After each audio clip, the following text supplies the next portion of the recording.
Bonjour Diane, nous sommes un groupe d'enfants du centre de loisirs Auguste Delauze de Chirol. Nous allons vous présenter une émission sur l'égalité filles-garçons.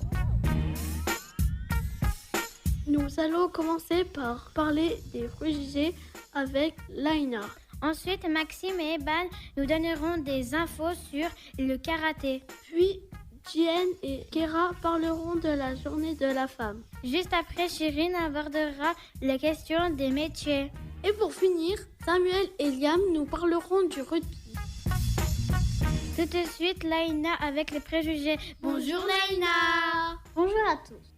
Tout d'abord, qu'est-ce qu'un préjugé ? Pour moi, un préjugé, c'est une chose négative basée sur une idée reçue. Par exemple, les femmes ne savent pas maçonner parce que les maçons sont tous des hommes. Les femmes pleurent et pas les hommes parce qu'elles sont plus sensibles. Je trouve que c'est n'importe quoi. Par exemple, chez moi, ma mère aide mon beau-père à construire des meubles. Oh les filles, tout le monde sait que les hommes pleurent aussi. Ils vont juste se cacher pour pas qu'on les voie. Voyons un peu ce que les gens pensent de tout ça. On écoute un micro-trottoir. Bonjour, je m'appelle Laina, je fais un micro-trottoir sur les préjugés filles-garçons. Voudriez-vous répondre à mes questions ? Oui, avec plaisir. Si je vous dis préjugés sur les filles et les garçons, à quoi vous pensez ? Alors moi, tout de suite, je pense aux couleurs. Comme si le rose était que pour les filles et le bleu que pour les garçons. Or, je trouve que le rose va particulièrement bien aux garçons bruns aux yeux bleus. Vous trouvez ça juste ou injuste ? Très injuste. Pourquoi les garçons n'auraient pas le droit de porter du rose ? Si je vous dis préjugés sur les filles et les garçons, à quoi vous pensez ? C'est des idées reçues, des choses qu'on croit savoir ou pas, et qui sont pas forcément vraies ou fausses. Les garçons sont plus forts que les filles. Vous trouvez ça juste ou injuste ? Non, pas très juste, c'est souvent faux d'ailleurs. Dans la vente, il y a peu de vendeuses filles pour tout ce qui est technologie. On voit rarement des filles vendeuses en informatique ou pour la FI, les télés. C'est pas logique. Parce que moi, les filles que je connais sont aussi bonnes que les hommes en informatique, en technologie, donc je vois pas pourquoi. À votre avis, les filles peuvent-elles tout faire comme les garçons ? Alors je dirais en grande majorité oui. Oui, elles peuvent tout faire comme les garçons. Quasiment. Après, il y a des différences en force physique pure, qui là, c'est physiologique, donc on peut pas vraiment faire autrement, mais elles sont pas moins compétentes. Quasiment oui, je dirais. Il y a des choses que les garçons peuvent faire mieux que les filles, mais il y a des choses que les filles font mieux que les garçons. Merci beaucoup de m'avoir accordé du temps pour répondre à mes questions. Bonne journée. Je ne sais pas ce que vous en pensez, mais moi je trouve que les gens ont dit des choses très justes. Voilà, c'était Laina pour News FM. Merci Laina. Et maintenant, nous accueillons Maxime et Eban, nos deux karatékas préférés. Je m'appelle Maxime et aujourd'hui, avec mon copain Eban, nous allons en effet vous présenter une chronique sur le karaté. Le karaté est un des arts martiaux les plus anciens. On ne sait pas trop où il est né, certains disent qu'il vient d'Okinawa et serait donc japonais. Et d'autres disent que le karaté fut inventé par le moine Bodhidharma, un indien qui vit dans un monastère au nord de la Chine. Finalement, on peut dire que le karaté fut probablement inventé en Chine, mais c'est au Japon qu'il sera développé et perfectionné. Comme pour le judo, on appelle dojo le lieu où on étudie le karaté. La tenue pour pratiquer le karaté s'appelle le karaté-gi, qui est composé d'une veste et d'un pantalon. Une ceinture vient maintenir la veste du karaté-gi. Elle n'a pas que cette fonction comme au judo. Elle va permettre de noter et mesurer l'évolution des élèves. On trouve donc différentes couleurs de ceinture, du débutant à l'initié. Pour la plupart des gens, quand on entend karaté, on pense tout de suite à un sport violent où l'agressivité du combattant va en donner une image très virile. Mais en apprenant le karaté, on doit aussi apprendre à devenir un homme ou une femme respectable. Il s'appuie sur des grandes notions de vie comme l'honneur, le courage, la modestie et l'humilité, le respect des autres et le contrôle de soi. Contrairement à ce qu'on peut imaginer, si l'on n'a jamais pratiqué le karaté-do, ce n'est pas la force physique qui va nous permettre d'atteindre l'efficacité et par conséquence, une femme peut tout autant qu'un homme devenir très efficace dans un combat. Avec plus de 30% de femmes, la Fédération française de karaté est l'une des premières fédérations sportives féminines depuis sa création. La part de licenciés est passée de 9% en 1976 à 36% en 2017. Maintenant, nous allons vous donner quelques noms de légendes du karaté. Funakoshi Yoshitaka est tout simplement le père du karaté moderne. Il naît en 1906 et très vite, il se retrouve atteint de tuberculose. Il commence alors l'étude de shurite, un art martial à 12 ans pour améliorer sa santé. Son espérance de vie est considérée comme très faible, mais il développe de nombreux nouveaux coups, comme le célèbre Maoshigiri, qui vont transformer le shurite pour devenir le karaté Shotokan que l'on connaît aujourd'hui. Kinosoku Anoda, né en 1935 et mort en 2003. Ce maître japonais fut 9e dan de karaté. Il était surnommé le Tigre. José Manuel Egea, karatéka espagnol, a aujourd'hui 53 ans. Dans les années 80 et 90, il a été 3 fois champion du monde et il a remporté 6 titres de champion d'Europe dans la catégorie des moins de 80 kg. Il a marqué l'histoire de ce sport et il est très souvent montré en exemple dans les meilleures écoles de karaté. En ce qui concerne les filles, je vais vous parler de l'équipe de France. Le début de cette décennie est marqué par la prise de pouvoir des filles. Au championnat du monde à Belgrade en 2010, l'équipe féminine remporte le titre alors que les membres de l'équipe sont vice-championnes du monde en individuel. En 2012, à Paris, c'est la confirmation avec un 4 sur 5 en individuel et une nouvelle victoire en équipe. Les combattantes féminines sont au top niveau mondial. Et l'année dernière, à Madrid, les Françaises ont encore une fois été sacrées championnes du monde en équipe. Max, tu fais du karaté? Oui. Depuis combien de temps? Depuis 2 mois environ. Quel grade as-tu? On va bientôt passer pour la ceinture jaune. Est-ce qu'il y a beaucoup de filles dans ton cours? Oui, à peu près la moitié. Merci pour tes réponses. Kamae! Merci les garçons. Tout de suite, une pause musicale et on se retrouve après pour la suite de notre émission. Maman me répète, faire attention à mes potes. Papa me répète, respect c'est pas que dans les poches. Et moi je me répète, jamais baisser les bras. On y arrivera si dans l'équipe y'a que des bras. On dirait qu'on est possédé. Le sale, l'argent dans les têtes. Et mon pote on va pas céder. J'suis mal, la haine quand j'suis pété.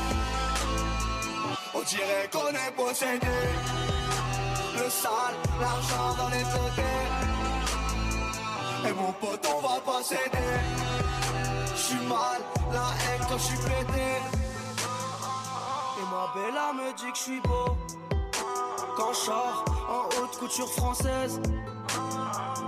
Ils viendront dire que j'suis faux, mais ils savent, quand j'parle j'suis censé. Tu vas regretter, yeah. Tu fais des manières, on veut la maille, donc fais tes bails. Rien à fêter, yeah. Des fois j'suis ailleurs, des fois j'suis ailleurs. Maman me répète, faire attention à mes pas. Papa me répète, respect c'est pas que dans les poches. Et moi je me répète, jamais baisser les bras.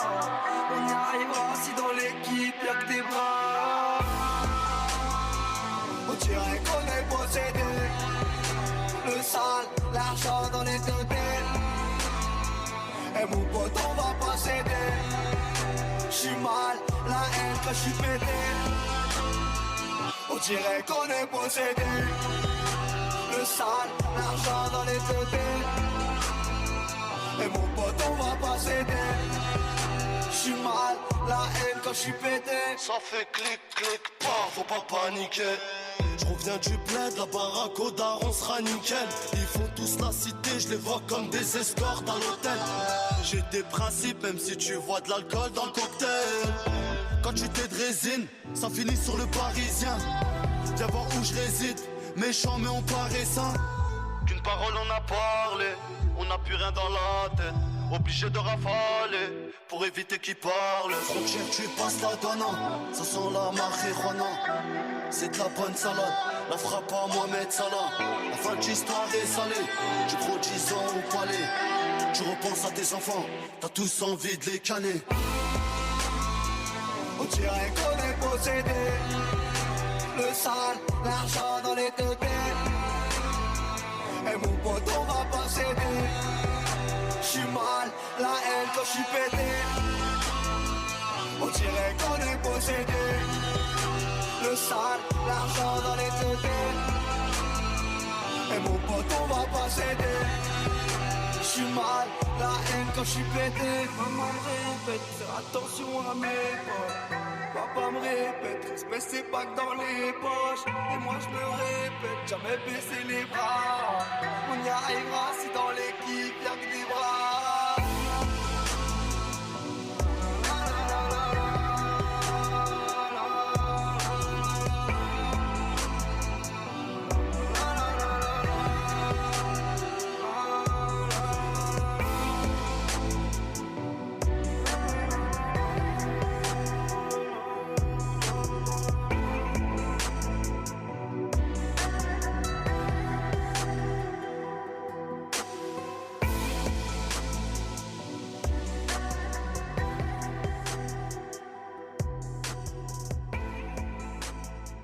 Diane, qu'est-ce que tu peux nous dire sur la journée de la femme? J'ai plein de choses à vous dire et je vais le faire avec Kéra. Bonjour Kéra. Bonjour Kian, bonjour Diane, bonjour tout le monde. Est-ce que vous savez que pendant très longtemps, les femmes n'ont pas eu les mêmes droits que les hommes? Afin de réduire les inégalités par rapport aux hommes, une journée internationale des droits de la femme a été créée dans certains pays comme la France. Cette journée est célébrée le 8 mars chaque année. Maintenant, voyons quelques dates importantes dans l'évolution des droits de la femme. 1791. Olympe de Gouges rédige la Déclaration des droits de la femme et de la citoyenne. 1850. Création obligatoire d'écoles de filles dans les communes de 800 habitants, loi Fallou. 1924. Uniformisation de programmes scolaires masculins et féminins et création d'un baccalauréat unique. 1944. Droit de vote pour les femmes. 1965. Les femmes mariées peuvent exercer une profession sans l'autorisation de leur mari. 1976. La mixité devient obligatoire pour tous les établissements scolaires publics. 1991. Édith Cresson devient la première femme Premier ministre en France. 2014. Vote de la loi pour l'égalité réelle entre les femmes et les hommes. Pour voir ce que les gens en pensent un peu de tout ça, nous sommes allés dans la rue leur poser quelques questions. Bonjour, nous réalisons un micro-trottoir sur l'égalité filles-garçons. Pouvons-nous vous poser quelques questions? Oui. Le 8 mars, ça vous fait penser à quoi? La journée de la femme? C'est la journée des femmes. La journée de la femme? À la journée de la femme. À votre avis, quels sont les droits que la femme n'a pas encore obtenus par rapport aux hommes? Il y a quand même eu pas mal de progrès depuis un petit moment. Après, par rapport à l'égalité peut-être salariale, les femmes, on dit souvent qu'elles ne touchent pas les mêmes salaires que les hommes. Parce que les femmes, elles ont souvent à prendre des congés maternité ou voilà, elles sont impactées dans leur métier et les hommes beaucoup moins. L'égalité sur les salaires? Je dirais en entreprise par rapport au salaire, par rapport à certaines voies d'élection, par rapport à certains postes dans les entreprises. Le salaire. Les femmes n'ont pas le même salaire que les hommes. Une journée pour la femme, vous en pensez quoi? C'est bien, ça a le mérite d'exister. Maintenant, ce serait bien que ce soit pas que une journée et que justement toutes les choses qui dysfonctionnent encore, elles soient réglées. J'en pense qu'une deuxième serait bien. Et pourquoi? Parce qu'on la mérite déjà. On fait 2 fois plus de travail qu'un homme. Mais logiquement, on est égal. Pourquoi on ne ferait pas une fête pour les hommes? On n'a jamais été égal à l'homme. On ne touche pas du tout les mêmes choses, on n'a pas les mêmes droits. Donc on n'est pas égal à l'homme. Non, toujours pas. Pourtant, on est en 2019. Ça me déplaît pas, je trouve que c'est plutôt bien parce que la société dans laquelle on vit, les hommes ont souvent tendance à oublier un petit peu tout le travail que les femmes font. Ça peut être bien, mais en même temps, si c'était vraiment égalitaire, il n'y aurait pas une seule journée, ce serait tout au long de l'année comme pour les hommes, quoi. Merci et au revoir. Voilà, c'était notre micro-trottoir. J'ai conclu que c'était intéressant d'avoir les avis d'autres personnes. Kian, t'en penses quoi de la journée internationale des droits de la femme? Moi, j'en pense que c'est bien et j'espère que tout le monde soit heureux un jour. Au revoir et merci de nous avoir écoutés. Merci les filles. Et maintenant, nous retrouvons Chirine qui va nous apprendre des choses sur les métiers. Bonjour Chirine. Bonjour. Certaines personnes pensent que les métiers sont réservés soit aux hommes, soit aux femmes. Par exemple, les métiers comme pilote de chasse, maçon ou encore mineur. Beaucoup de gens pensent que ce sont des métiers réservés aux hommes car ce sont des travails durs physiquement et qu'au contraire, les métiers d'assistante sociale, de sage-femme ou d'infirmier sont exclusivement réservés aux femmes car elles sont plus à l'écoute que les hommes. Je trouve que cela est injuste et que chacun est libre et peut faire le métier qu'il souhaite. Regardez, dans le métier d'aide à la personne, métier généralement réservé aux femmes. Elles doivent dans leur métier porter des personnes de 80 kg pour les lever. Je pense que c'est aussi dur physiquement que le métier de maçon. De plus, on pense généralement que les métiers de cuisinier ou de couturier sont des métiers pour les femmes, car à la maison, c'est plus souvent elles qui le font. Mais je ne dis pas que les hommes ne le font pas. Mais bon, quand on regarde les plus grands cuisiniers et couturiers de France, ce sont là la plupart du temps des hommes. On voit bien là que les femmes ont encore du mal à avoir des postes à responsabilité et que généralement, pour le même métier, elles sont encore payées moins que les hommes. Je pense maintenant avoir assez parlé de tout ça. Nous allons écouter maintenant ce qu'en pensent les gens dans la rue. Bonjour, je m'appelle Chirine. Je fais une émission à News FM sur la thématique égalité filles-garçons. Et plus précisément sur les métiers, j'aimerais vous poser quelques questions. Allez, je t'écoute. Que pensez-vous des hommes au foyer ? C'est très bien. Pourquoi ce serait que les femmes qui s'occuperaient des enfants ? C'est dans l'air du temps. Moi je trouve que c'est une bonne chose aujourd'hui que les pères prennent du temps pour leurs enfants aussi et que ce ne soit pas forcément que les mamans, que ce ne soit pas que des idées reçues. Il n'y a pas que les mamans qui doivent être à la maison.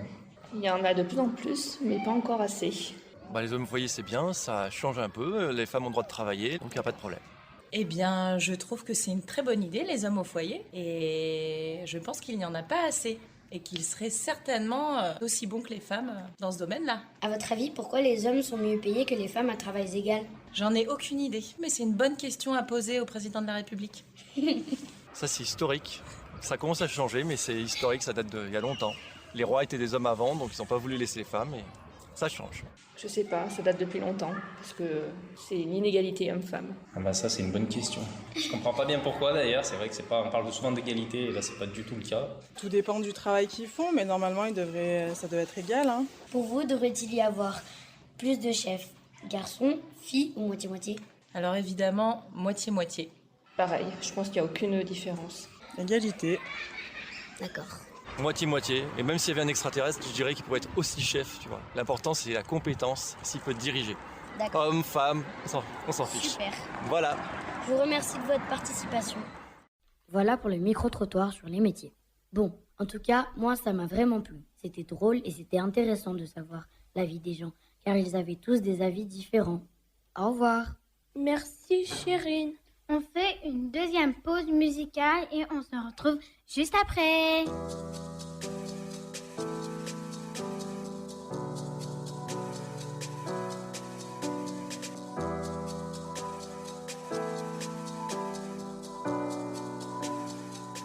J'avais jamais vu de nuit aussi calme.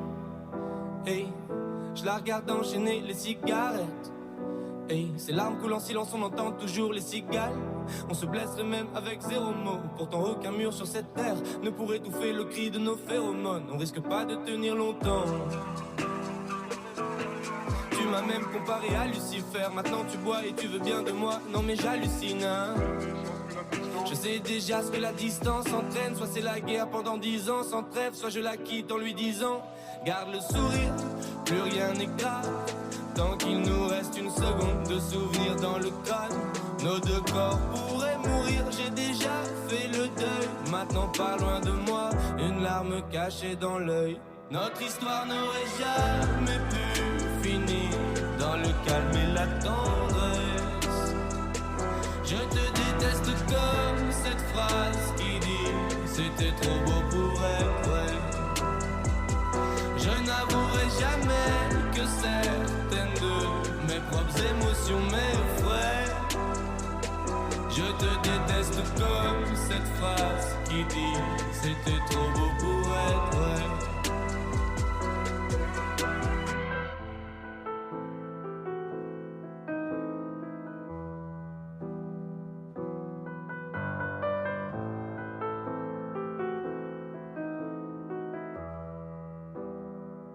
Bébé, c'est à moi fort que j'oublie que c'est le chaos.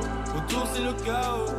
Regarde-nous, le destin, pas honte. Les dieux ont pas honte. J'ai tout foiré cette année, c'est toujours en chantier. Est-ce qu'on peut revenir en janvier? Son regard me traverse le corps comme une longue aiguille. On dirait bien qu'on est cuits, nous deux dans la même voiture, on fonce vers la mort. On se déteste tellement qu'on refait l'amour. Parce que c'est comme de la drogue, on a de quoi planer. Sur son dos, mon corps, je fais de l'aquaplaning. Le problème, c'est que ça me rappelle pourquoi je l'aime. Je revois le début, les premières semaines. On pourrait repartir à zéro et prendre le premier avion comme dans un film de merde. Mais c'est du délire, garde le sourire. Plus rien n'est grave, tant qu'il nous reste une seconde de souvenir dans le crâne. Nos deux corps pourraient mourir, j'ai déjà fait le deuil. Maintenant pas loin de moi, une larme cachée dans l'œil. Notre histoire n'aurait jamais pu finir dans le calme et la tendresse. Je te déteste comme cette phrase qui dit c'était trop beau pour elle. Je n'avouerai jamais que certaines de mes propres émotions m'effraient. Je te déteste comme cette phrase qui dit c'était trop beau pour elle.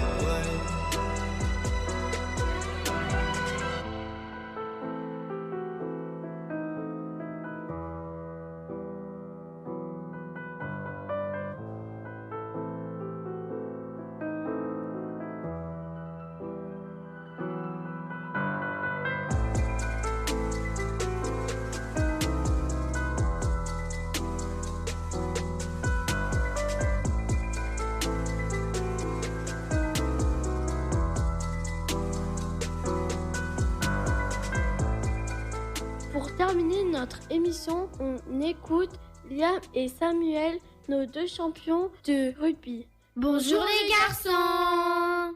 Bonjour. En pensant au rugby, on s'est posé une question avec mon copain. Est-ce que c'est un sport réservé aux garçons? Tout d'abord, il faut savoir que le rugby est un sport collectif de combat qui se joue en équipe de 15. Le but du jeu est de marquer plus de points que l'adversaire par des essais, des pénalités ou des drops. Ce sport a été créé par les Anglais au début du 19e siècle. Il était pratiqué uniquement par des garçons. Effectivement, à cette époque et pendant de nombreuses années, beaucoup pensaient, comme le colonel français Marceau Crespin, que le rugby n'était pas un sport pour les femmes. Le rugby est contre-indiqué pour les jeunes filles et les femmes pour des raisons physiologiques évidentes. Cette pratique présente des dangers sur le plan physique et sur le plan moral, disait le colonel. Certaines femmes qui n'étaient pas du tout d'accord avec lui ont commencé à se regrouper pour jouer au rugby ensemble. En France, en 1970, des clubs de rugby féminine ont commencé à voir le jour et 2 ans plus tard, le premier championnat a lieu. Nous trouvons que c'est un sport difficile physiquement, mais que les filles, tout comme les garçons, avec de l'entraînement, peuvent très bien faire ce sport. Nous allons maintenant pouvoir écouter des interviews d'un homme et d'une femme pratiquant un club de rugby. Comment t'appelles-tu? Dimitri Fernet. Tu pratiques le rugby depuis combien de temps? Alors j'ai 29 ans et j'ai commencé le rugby à l'âge de 6 ans au club d'Échirolles. Dans quel club joues-tu? Je joue pour le club de Saint-Jean-Royan dans la Drôme. À quel niveau? Alors c'est en Fédéral 2, c'est la 4e division. Est-ce que pour toi le rugby est un sport difficile? De l'extérieur, je pense qu'il peut être difficile, mais une fois que tu connais bien les règles et que tu joues depuis un moment, c'est facile de pratiquer et tu peux bien t'amuser avec tes copains. Est-ce que tes filles jouent dans ton club? Dans le club où je joue, il y a une équipe féminine qui joue au rugby à 10, donc senior, plus de 18 ans. Et il y a une équipe moins de 18 ans qui joue en cadet. As-tu déjà joué avec des filles? Oui, parce qu'au rugby, jusqu'à la catégorie minime, on peut jouer avec des filles. Donc quand j'ai commencé tout petit, il y avait 2 filles dans mon équipe et ensuite il y en a une qui a joué avec nous jusqu'à l'âge de 14 ans. Ensuite, elle était obligée d'aller jouer avec que des filles. Que penses-tu des filles qui jouent au rugby? Je pense qu'elles sont courageuses parce que c'est un sport qui demande beaucoup de courage, du combat et de l'investissement. Et puis elles ont raison d'en faire parce que je pense qu'elles prennent du plaisir comme les garçons. Merci. Mais de rien. Bonjour, comment t'appelles-tu? Alors je m'appelle Enora Delaunay. Tu pratiques le rugby depuis combien de temps? Et ça fait 3 ans que je fais du rugby. Dans quel club joues-tu? Au FCG Amazon. Ça fait partie du FCG. C'est la partie féminine du FCG. À quel niveau? Alors, le niveau dans lequel je joue, ça s'appelle Fédéral 2. Est-ce que pour toi le rugby est un sport difficile? Non, ça va. Alors, il y a quand même beaucoup de contacts, si tu connais un petit peu, il faut faire des plaquages, mais ça va. Pour moi, c'est pas trop difficile. As-tu déjà joué avec des garçons? J'ai jamais fait de match avec des garçons, mais j'ai déjà joué avec eux. Qu'est-ce que les garçons pensent de toi en tant que joueuse de rugby? Alors, ils pensent que je me débrouille bien et que je fais beaucoup de plaquages. Que voilà, j'aime beaucoup faire des plaquages et du coup, ils me le disent tout le temps. Merci. De rien. Voilà, notre rubrique est terminée. C'était Liam et Samuel sur News FM. Au revoir. Merci les champions. Et voilà, notre émission est finie. On espère que ça vous a plu. L'émission a été préparée et réalisée par Laina, Liam, Samuel, Chirine, Kira, Maxime, Jen et Kian. On remercie Alexis et News FM pour nous avoir aidés. À bientôt peut-être.